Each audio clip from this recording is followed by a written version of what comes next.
آج میں آپ کو دوسرے ہفتے کے 7ویں دن بیداری اور بشارت کے مطالعہ میں خوش آمدید کہتا ہوں۔ گزرے ہفتے اس خاص سیشن پر بات کرتے ہوئے ہم نے شاگردیت اور مشکیزوں کے بارے میں بات کی اور یہ کہ بیداری کے لیے مشکیزیں کیسے ہو سکتے ہیں، اور ہم نے شاگردیت کے بارے میں بات کی کہ وہ ایسا مشکیزہ ہے۔ یسوع نے جو آخری بات اپنے شاگردوں سے کہی، اور جب کبھی کوئی آخری بات کسی سے کہتا ہے تو آپ جانتے ہیں کہ وہ بہت ہی اہم ترین بات ہوتی ہے۔ یسوع نے جو کچھ کہا وہ سبھی اہم تھا، لیکن آپ جانتے ہیں کہ یہ بات بہت ہی اہم تھی۔ اس نے کہا کہ جاؤ اور دنیا کی ساری قوموں کو شاگرد بناؤ۔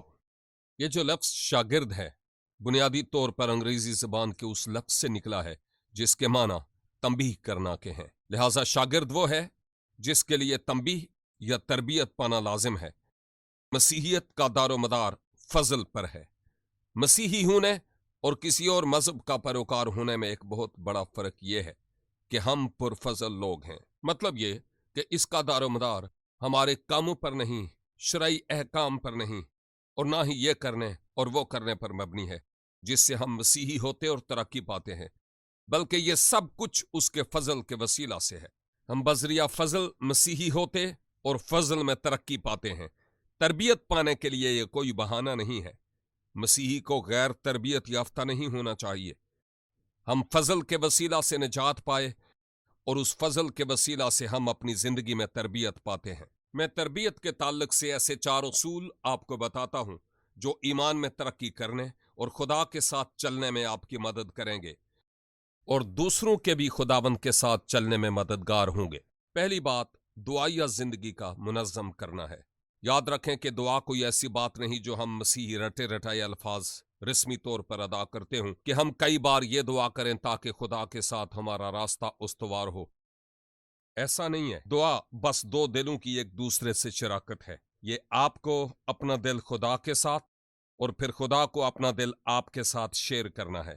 میں اس نتیجہ پر پہنچا ہوں کہ رشتہ خواہ کوئی ہی کیوں نہ ہو، اس میں رابطہ کا ہونا ضروری ہے۔ اکثر رشتے رابطہ نہ ہونے یا کمزور ہونے کے سبب سے ٹوٹ جاتے ہیں۔ لہٰذا دعا میں کوئی رسمی باتیں نہیں ہوتی، بلکہ دعا میں تربیت یہ پانا ہے کہ آپ کو رابطے کی ضرورت ہے۔ آپ کو اپنا دل باپ کو دکھانے کی ضرورت ہے۔ رابطہ کے لیے اس سے باتیں کرنا ضروری ہے، اور 2 دلوں کے درمیان اس کا تازہ رہنا ضروری ہے۔ جو آپ کے دل میں ہے وہ اسے بتانا ہے، اور یہ بتانا مسلسل اور بلا ناغہ ہونا چاہیے کہ آپ خدا سے بات کریں اور اپنا دل اس کے آگے ہنا کی طرح انڈے لیں۔ دوسری بات خدا کا کلام ہے۔ آپ کو خدا کا کلام پڑھنے کی ضرورت ہے، کیونکہ شراکت اور رابطہ دوہرا راستہ ہے۔ اکثر لوگ سوچتے ہیں کہ دعا کرنا خدا سے باتیں کرنا ہے، لیکن میں یہ کہتا ہوں کہ دعا کا سب سے بڑا پہلو یہ نہیں کہ آپ خدا کو کیا کہتے ہیں، بلکہ یہ کہ خدا آپ سے کیا کہتا ہے۔ خدا کیسے بات کرتا ہے؟ اس نے ہمیں اپنا کلام دیا ہے، اور وہ اپنے کلام کے وسیلہ سے ہم سے کلام کرتا ہے۔ ہم کیسے جانتے ہیں کہ اس کے دل میں کیا ہے یا اسے کیا پسند ہے؟ اس کے کلام کے وسیلہ سے۔ یہ کوئی ہمارے خیالات یا تصورات نہیں، بلکہ یہ اس کا کلام ہے۔ لہٰذا اگر آپ خدا کے ساتھ رشتہ رکھنا چاہتے ہیں تو اسی سے ہی مسلسل بات کرنا مراد نہیں، بلکہ اسے موقع دینا ہے کہ وہ آپ سے بات کرے۔ لہٰذا آپ کو خدا کے کلام میں بس رس جانے کے لیے تربیت پانا ہے۔ تیسری بات مسیحیوں کے ساتھ رفاقت ہے۔ یہ تربیت بھی رشتہ میں ترقی پانے سے ہی ہے۔ مجھے چرچ جانا اچھا لگتا ہے، لیکن میں اس لیے نہیں چاہتا کہ میں مسیحی ہوں، بلکہ اس لیے جاتا ہوں کہ ہم مسیح میں بھائی اور بہنیں ہیں۔ وہ بالکل میری طرح ہیں۔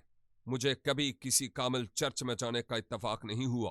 ہم جو ناکامل لوگ ہیں، ہم لوگوں سے ہی مل کر کلیسیا بنی ہے۔ وہاں ایسے لوگ ہیں جنہوں نے یسوع کو پایا ہے اور وہ ترقی پانے کی کوشش کرتے ہیں، اور بالکل میری طرح جیسا خدا چاہتا ہے ویسا بننے کی کوشش کر رہے ہیں۔ لہٰذا مجھے دوسرے مسیحوں کے ساتھ ایسا رشتہ رکھنے کی ضرورت ہے۔ لہٰذا دوسرے مسیحوں سے رفاقت رکھنا لازم ہے تاکہ ہم اپنے ایمان میں ترقی پائیں۔